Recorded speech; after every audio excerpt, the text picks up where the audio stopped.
هلو يا حلوين، عاملين ايه؟ النهارده هنعمل مع بعض كبده اسكندراني على اصولها بطعمها القوي والتوابل اللي تفتح النفس. الوصفه دي سريعه وسهله، لكن سرها في التتبيله. ركزي معايا في الخطوات عشان تطلعي كبده اسكندراني طعمها يجنن زي المطاعم بالظبط. يلا بينا مع بعض نشوف الطريقه.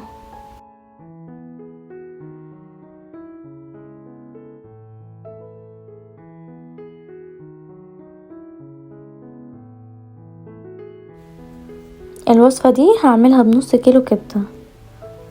عندنا 6 فصوص من الثوم مفرومين كويس، وعندنا طبق غويط هننزل بيهم في الطبق الغويط، و3 معالق من الخل، وعصير ليمون 2 بس كفاية. التوابل ملح، كزبرة، وكمون، وفلفل اسود. من كل حاجة معلقة صغيرة.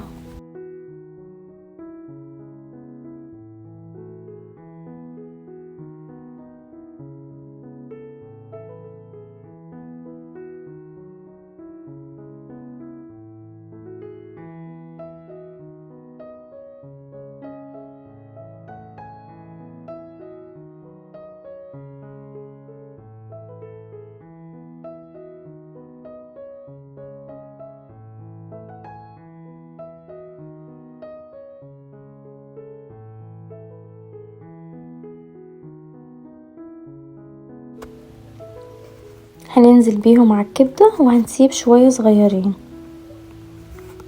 هنخليهم على جنب وهقولكوا هنعمل بيها ايه.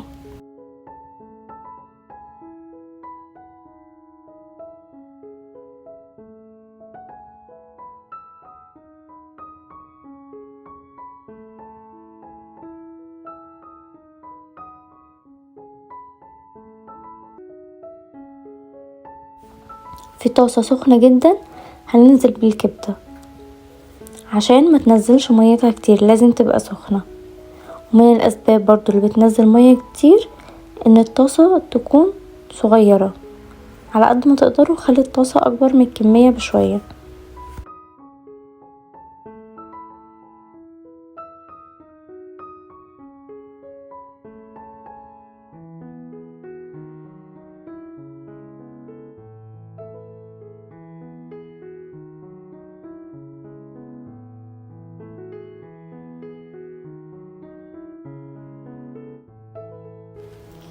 هنسيب الكبدة لحد ما تنزل ميتها وبعد كده نقلبها.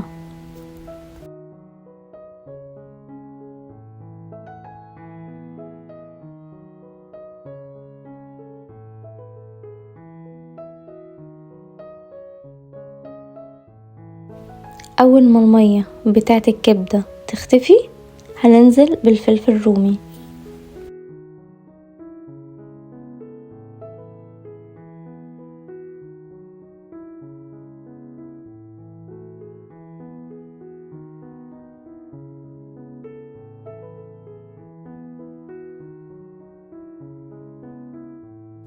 بصلاية وسط متقطعة جوليان.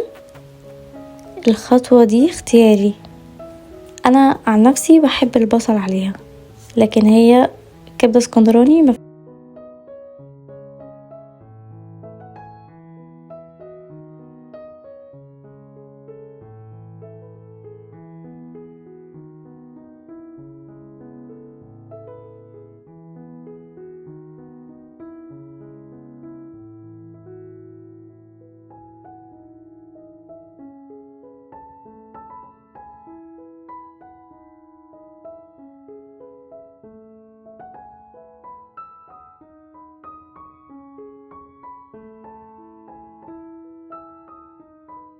هننزل بمعلقة صغيرة من الهريسة اللي هي الشطة، والخطوة دي اختياري.